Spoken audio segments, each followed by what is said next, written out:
अब का हमारे चैनल में गाइस आज हम बताने वाले हैं कि जो एलएचबी गाड़ी ट्रेन होती है, लाल वाली एलएचबी ट्रेन, उसमें सप्लाई कैसे मतलब अंदर जाता है, एसी कैसे चलता है, लाइट चार्जिंग पंखे ये सब जो होते हैं कैसे चलते हैं। बहुत लोगों का मन में सवाल रहती है कि आखिर ट्रेन में सप्लाई आती कहाँ से है। तो आज इसी चीज के बारे में हम डिस्कस करने वाले हैं। ठीक है। तो सबसे पहले आप लोग देखे होंगे कि जो लोको होता है, लोको सबसे आगे, जिसमें लोको पायलट होते हैं, ट्रेन को जो चलाते हैं सबसे आगे रहते हैं। वहां पर सप्लाई जो होती है 750 की सप्लाई एसी आती है पावर कार में, उससे सटा हुआ होता है पावर कार। ठीक है, जनरेटर कार जिसको बोलते हैं, तो उसमें आती है 750। कभी काल वो सप्लाई लोको से नहीं आकर जनरेटर चलाया जाता है। ठीक है, तो मान लीजिए हम यहाँ पर बता रहे हैं अगर सप्लाई डीजल से जनरेटर नहीं चल रहा है तो लोको से मान लीजिए आ रहा है 750। उसके पहले प्रोसेस अलग है कि ऊपर वाला जो तार होता है उससे आता है। इसके बाद हम लोग समझ रहे हैं जो 750 वोल्ट एसी की सप्लाई आती है लोको में, उससे कैसे कैसे डिस्ट्रीब्यूट होता है। तो सबसे पहले सप्लाई लोको से आपकी पावर कार में आती है 750। अब इस सबसे आगे जो पावर कार होता है, इसमें दो फीडर होते हैं। मतलब एक चलता है, एक कपलर की तरफ देखे होंगे ट्रेन में लगा रहता है, दो बोगियों के बीच ऐसा बीच में देखे होंगे कपलिंग लगे रहता है, वो तार होता है। ठीक है, तो यहाँ से लास्ट छोर तक तार लगे रहता है, और दूसरे छोर पर भी यहाँ से लास्ट छोर तक तार लगे रहता है, उसको फीडर बोलते हैं। इसको एक तरफ का ए फीडर होता है, दूसरे तरफ मान लेते हैं उसको बी फीडर।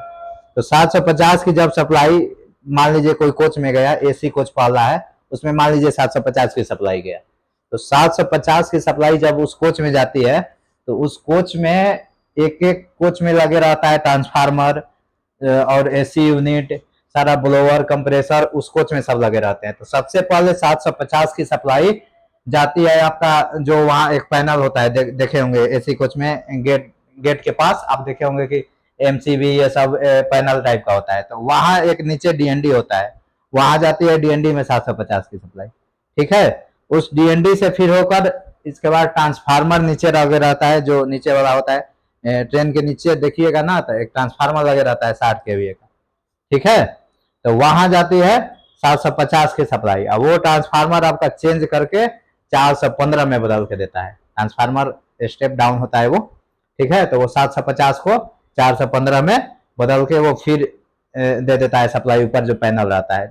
तो उस 415 से ही एसी आपकी चलती है ट्रेन में। जो एसी चलती है 415 चलती है, क्योंकि थ्री फेज उसमें होता है, ब्लोअर जितने लगे हैं थ्री फेज 415 चलते हैं, और बड़े बड़े कंप्रेसर जो है, कंडेंसर है, सब 415 चलता है। और रही बात, इतना समझ लिए।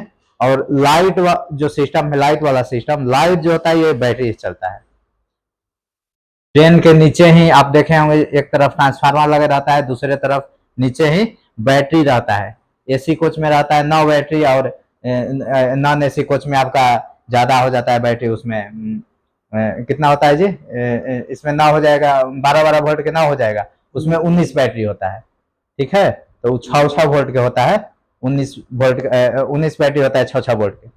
ठीक है, तो काफी मतलब कैसे भी करके वोल्टेज 110 के आसपास लाना है, क्योंकि जो लाइट जलती है ट्रेन में, लाइट जो होता है आप देखे होंगे एलईडी लाइट जो होती है वो जलती है 110 वोल्टेज पे काम करती है। ठीक है, तो उसके लिए बैटरी कम से कम वोल्टेज आनी चाहिए 110। तो 6 वोल्टेज का है तो 19 रहेगा, 9 वोल्टेज का है तो 12 रहेगा। ठीक है, 12 92 78 से 108 110 के आसपास आ जाता है वोल्टेज। ठीक है, तो इतना चीज समझ में आ गया। हाँ, तो ये इतना चीज तक समझ में आ गया आप लोगों को।